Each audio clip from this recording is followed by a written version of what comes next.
आज हम आपको ब्रह्मरंध्र से संबंधित कुछ विशेष बातें बताएंगे, विशेष अनुभव अनुभूतियों के बारे में, कुछ सावधानियों को और कुछ विशेष प्राणायाम, आसन, मंत्र जाप इत्यादि के विषय में बात करेंगे। क्योंकि ब्रह्मरंध्र पे जब हमारी कुंडली शक्ति पहुंचती है तो ब्रह्मरंध्र की जो साधना होती है बड़ा कठिन और बहुत ज़्यादा वहाँ पे संभल करके सावधानी पूर्वक साधकों को साधना करने की आवश्यकता पड़ती है। और बिना गुरु अथवा मार्गदर्शक के हमने सदैव कहा है कि साधना में आप आगे नहीं बढ़ सकते हैं।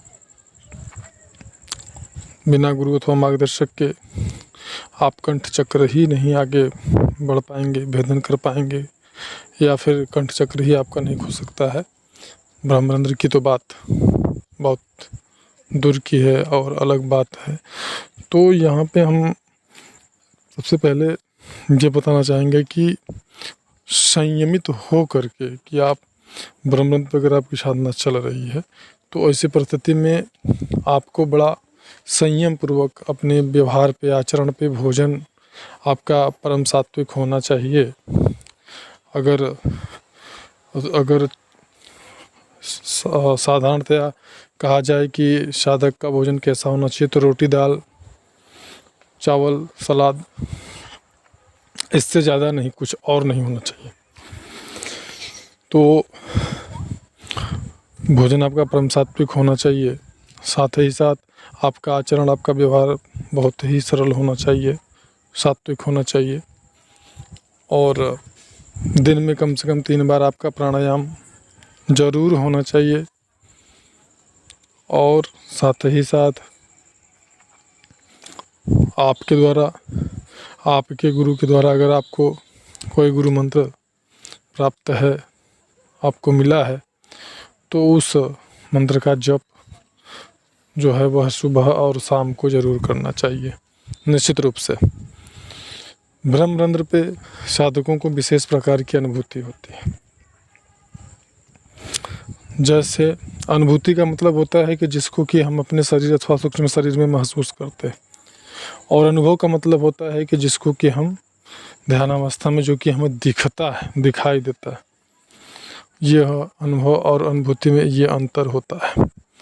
तो जब हमारी साधना ब्रह्मरंध्र पे चल रही होती है तो उस स्थिति में आपको ब्रह्मरंध्र पे जो है काफ़ी खिंचाव, यानी जहाँ पे कि लोग तेल वगैरह लगाते हैं, सिर पे दबाते हैं, रखते हैं, जिसको तालू भी बोलते हैं, तो वहाँ पर आपको काफ़ी खिंचाव ऊपर की तरफ महसूस हो सकता है। ऐसा भी लग सकता है कि नीचे से कोई सुई, कीला इत्यादि ऊपर की तरफ जो है घुसा रहा है। तो आपको वहाँ पे दर्द की अनुभूति हो सकती है। कभी ज़्यादा दर्द महसूस हो सकता है और कभी हल्का हल्का मीठा दर्द भी महसूस होता है, जबकि वहाँ पर आपकी साधना चल रही होती है। अब इस स्थिति में कभी ना समझ लीजिएगा कि जैसे आप ध्यान कर रहे हैं और वहाँ पे आपको सनसनाहट, झंझनाहट महसूस हो रहा है, या फिर गोला वायु का, प्राणवायु का दबाव महसूस हो रहा है, तो ऐसा कभी नहीं समझें कि आपकी साधना ब्रह्मरंध्र में चल रही है। प्राणवायु की ये विशेषता होती है कि शरीर के जिस भाग पे हम विशेष ध्यान देना प्रारंभ करते हैं वहाँ पे हमारी प्राणवायु क्रिया करने लगती है। फिलहाल विषय ये नहीं है। तो ऐसी स्थिति में ये अनुभव हमको होते हैं और ब्रह्मरंध्र पे हमको काफ़ी बहुत ज़्यादा खिंचाव महसूस होता है। बहुत ही ज़्यादा जो है आपको क्रिया वहाँ पे महसूस होती है। जब साधना आपकी ब्रह्मरंध्र पे चल रही होती है तो ऐसी स्थिति में कभी कभी ऐसा होता है कि साधक का घंटों निकल जाता है और उसको पता नहीं चलता। उसको लगता है कि मैंने बस अभी मैं बैठा था ध्यान पे और अभी मेरी आंखें खुल गई।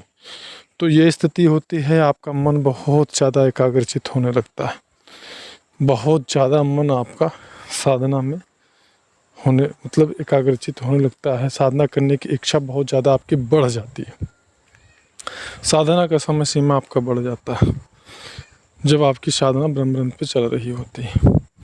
ब्रह्मरंध्र भेदन के लिए, ब्रह्मरंध्र खोलने के लिए विशेष प्रकार के मंत्रों का जाप किया जाता है। जो आपके अगर गुरु हैं, चूँकि गुरु के बिना आप ब्रह्मरंध्र पे पहुँच ही नहीं सकते हैं, तो अगर गुरु हैं आप उनसे मंत्र के बारे में पूछे, वो आपको बताएंगे। तो कुछ विशेष प्रकार के मंत्र होते हैं जो कि ब्रह्मरंध्र खुलने में विशेष प्रकार से सहयोग करते हैं और बड़े जल्दी ब्रह्मरंध्र द्वार आपका खुल जाता है। जब ब्रह्मरंध्र पे साधना चल रही होती है, ऐसी परिस्थिति में आपको पूरा सिर आपका पूरा सिर आपको बहुत भारी भारी लग सकता है। ऐसा लग सकता है कि पूरे सिर में बहुत ज़्यादा दबाव है और आपका सिर जो है कभी भी फट सकता है। यह स्थिति साधना काल में आपको, जब आप ध्यान करते हैं अथवा जाप करते हैं, ऐसी परिस्थिति में जब आपका मन एकाग्रचित होता है, तब ऐसी जो है कि अनुभूति आपको होती है। जब ब्रह्मरंध्र पे आपकी साधना चल रही होती है उस समय, और ब्रह्मरंध्र पे जब आपकी साधना चल रही हो, ऐसी परिस्थिति में आपको प्राणायाम ज़रूर करना चाहिए।